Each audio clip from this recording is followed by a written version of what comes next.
In today's video, we are breaking down a highly structured Town Hall 17 war and CWL base designed to disrupt troop pathing, protect the Town Hall, and force attackers into uncomfortable decisions from the opening seconds.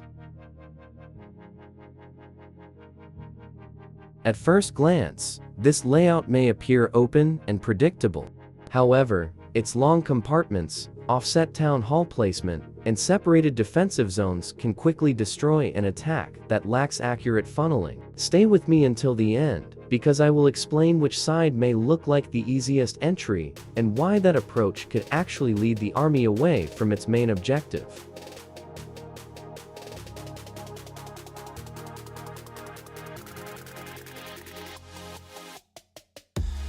The core is built around a large rectangular compartment containing several important defensive buildings and high-value targets. This open-looking center is deceptive because troops entering it can be exposed to damage from multiple surrounding compartments at the same time.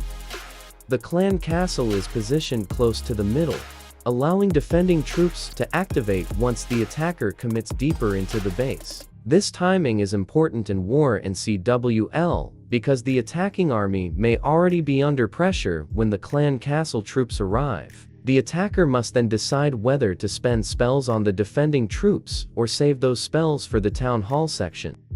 The central compartment also contains major support defenses and high hit point structures that slow down attacking units. These buildings work as defensive buffers, keeping troops inside the core while surrounding defenses continue firing.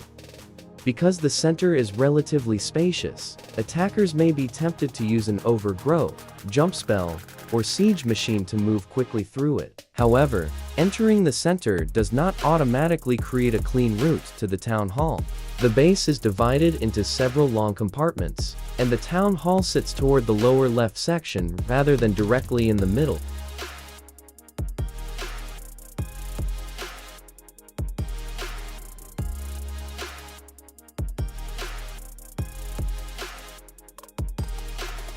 This offset placement is one of the most important features of the design.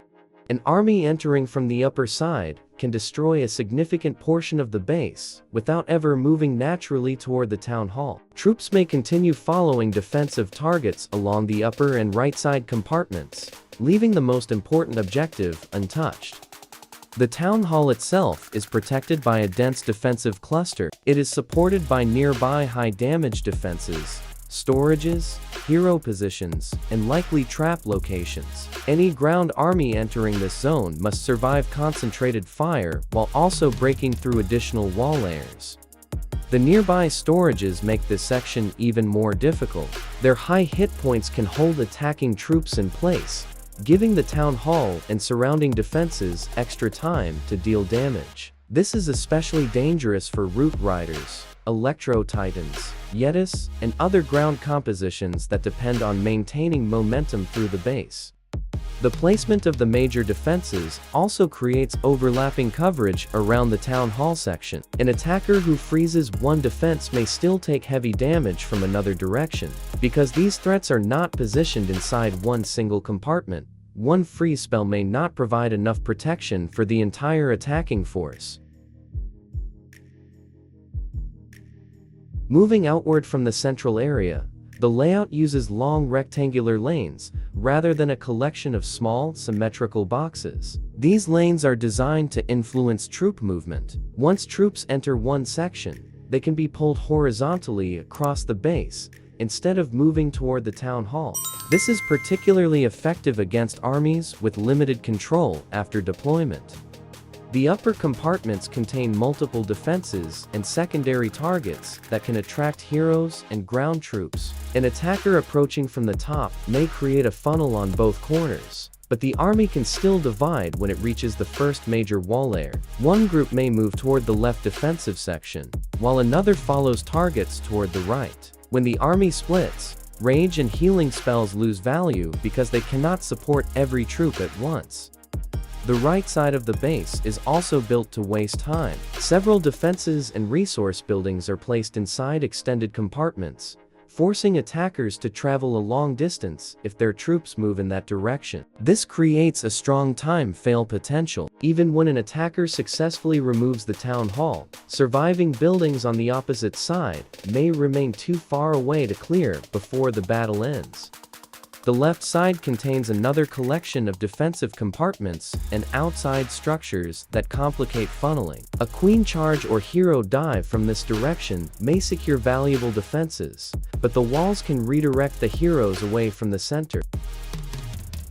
Before we continue with the outer ring, remember that the direct link for this Town Hall 17 War and CWL Base is available in the video description. Open the description, tap the base link, and you can copy the entire layout directly into your Clash of Clans village.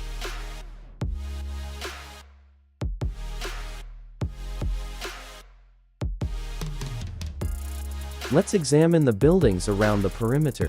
The outer structures are distributed across all 4 sides, with collectors, builder huts, army camps, and utility buildings positioned outside the main walls. These buildings are not placed randomly. They help control the attacker's funnel and increase the distance required for a complete clear. If the attacker fails to remove the outside buildings, heroes or support troops may walk around the base instead of entering the intended compartment. This can ruin an attack before the main force even reaches the core. The buildings near the corners also create additional time pressure. A few surviving structures in the upper or lower corners can deny a 3-star result, even after most of the defensive power has been destroyed. The wide spacing on the perimeter can also reduce the effectiveness of electro-dragon chains and other attacks that rely on closely grouped buildings. Air attackers must choose their deployment angle carefully, while ground attackers must manage multiple wall layers and long travel paths. Overall, this Town Hall 17 War and CWL Base combines an offset town hall, a deceptive central compartment, layered defensive lanes, strong pathing control, and excellent time fail potential. If you enjoyed this detailed base breakdown, leave a like and share the video with your clanmates so they can strengthen their war villages as well. Subscribe to the channel for more Town Hall 17 layouts, and make sure you turn on the notification bell so you never miss the next powerful base design. Thanks for watching, and I'll see you in the next video.